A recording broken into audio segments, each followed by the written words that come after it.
A dusty old family portrait hung in my new apartment, but one chair was empty, staring at me like a missing piece of a nightmare. The next day, I found out the person who should have been there had vanished without a trace. This is the family portrait and the empty chair, a mystery so creepy, it'll send shivers down your spine. We're diving into a chilling story set in the bustling city of Los Angeles, where secrets lurk behind every corner.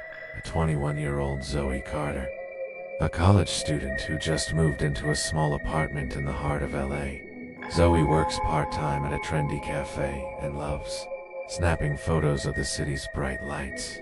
She lives alone for the first time, excited to be on her own, but her new place comes with a shadow she didn't expect. Los Angeles is loud with traffic and full of people, but Zoe's about to discover a quiet horror in her own home. It was a sunny afternoon in early July when Zoe moved in. The apartment building was old, with creaky floors and faded wallpaper. But the rent was cheap, and the view of the skyline was amazing. As she unpacked, she noticed a large framed portrait on the living room wall. A family of four, smiling stiffly, dressed in clothes from the 1980s. A mom, a dad, a teenage boy, and a little girl sat around a dining table. But one chair, between the boy and the girl, was empty, its wood dark and worn. Zoe thought it was odd but figured the landlord left it up for decoration. That night, as she settled in, Zoe felt uneasy. The portrait seemed to watch her, the empty chair drawing her eyes like a magnet. She tried to take it down, but it wouldn't budge, stuck to the wall like it was glued. Shrugging it off, she went to bed, but sleep didn't come easy. At 2 a.m., she woke to a faint creak, like someone shifting in a chair. Her room was dark, the city lights barely peeking through the curtains. She checked the living room. Nothing. The portrait hung silently, the empty chair still there. The next morning, Zoe asked her neighbor, Mrs. Patel, about the portrait. Mrs. Patel, a kind older woman who'd lived there for decades, frowned. That's the Hensley family. They lived in your apartment years ago. But the youngest daughter, Emily, disappeared one night. Never found her. Zoe's stomach flipped. Disappeared. When? Mrs. Patel's voice dropped. 1985. Police said she ran away. But some think otherwise.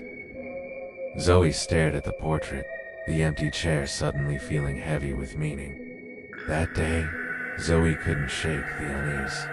At work, she spilled coffee on a customer, her mind on Emily. She Googled the Hensleys and found an old news article. 10-year-old Emily Hensley missing from LA apartment. The report mentioned a locked room, strange noises, and a family that moved out soon after. Zoe's hands shook. Was this connected to her apartment? That night, the creaking came again, louder, like footsteps pacing. Zoe decided to investigate. She searched the apartment, finding a loose floorboard under the rug. Inside was a small yellowed diary, Emily's name scratched on the cover. The entries were short, panicked. June 12, 1985. Mom's acting weird. Says I have to stay in my room. June 15th. The chair moved by itself. I'm scared. The last entry, dated June 18th, read, They're coming for me. The chair knows. Zoe dropped the diary, her breath hitching. The date matched Emily's disappearance. The creaks turned into whispers. Late that night, Zoe heard a girl's voice. Help me. It came from the living room. She grabbed her phone, turned on the flashlight, and crept out. The portrait's eyes seemed to follow her, the empty chair now slightly turned, as if someone had just left it. Her heart pounded. She recorded the sound, a faint, desperate help me, and played it back. It was real. Zoe told Mrs. Patel, showing her the diary and recording. Mrs. Patel paled. I always thought something was wrong. The Hensleys never talked about Emily after. Maybe she's still here. Zoe's skin crawled. She called her friend, Jay, a film student who loved mysteries. Come over, she begged. I need backup. Jay arrived with a camera, eager to investigate. They set up in the living room, recording the portrait. The whispers grew louder, mixing with ticking, like a clock winding down. Jay pointed at the chair. It was moving, inching toward them. Zoe screamed, jumping back. The lights flickered, and the portrait's colors deepened, Emily's siblings' faces twisting into frowns. She's trapped, Jay whispered. Zoe nodded, terrified but determined to help. The next day, they researched more.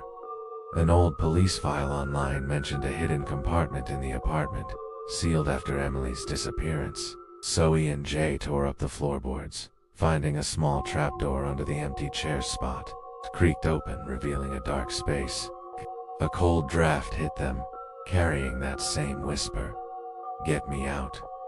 Zoe's flashlight shook as she peered inside. Nothing but dust and a child's bracelet, engraved with Emily. That night, the climax hit. The whispers turned to screams, shaking the walls. The chair slid across the room, crashing into the portrait, which cracked. A shadowy figure appeared, a girl, her face blurred, reaching out. You found me, she cried. Zoe and Jay froze as the room darkened, the temperature dropping. The figure lunged, passing through them, and the trapdoor slammed shut. The portrait fell, shattering, and the whispers stopped. When the chaos ended, the apartment was silent. The chair was back in place, the portrait gone. But Zoe felt different, lighter, yet haunted. Jay's camera caught the figure, but the footage glitched, showing only static where Emily had been. They called the police, who found the trapdoor and bracelet. The case reopened, but no body was found. Mrs. Patel said, maybe she's free now. Zoe tried to move on, but strange things lingered. Her phone recorded whispers at night, though she never heard them live.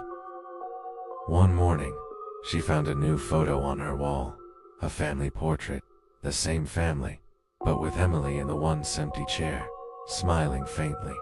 Her heart stopped. The address on the frame was her apartment's. Zoe moved out, crashing with Jay, but the photo followed, peering in his place too. She stopped sleeping, always checking for that chair. One night, she woke to find it in her new room, empty again, ticking faintly. A note beside it read, "You're next." Zoe vanished the next day, her phone off, her things untouched. Jay found the note, trembling. What happened to Zoe? Did Emily's spirit take her? Or was it something darker? And if you moved into a place with a creepy portrait and an empty chair, what would you do? Would you dig deeper? Would you run? Or would you become part of the mystery? Thanks for watching, guys. If this story gave you chills, smash that like button and subscribe for more. Drop a comment what you think happened to Zoe. Check out other video for another spooky tale. Stay safe and watch your walls.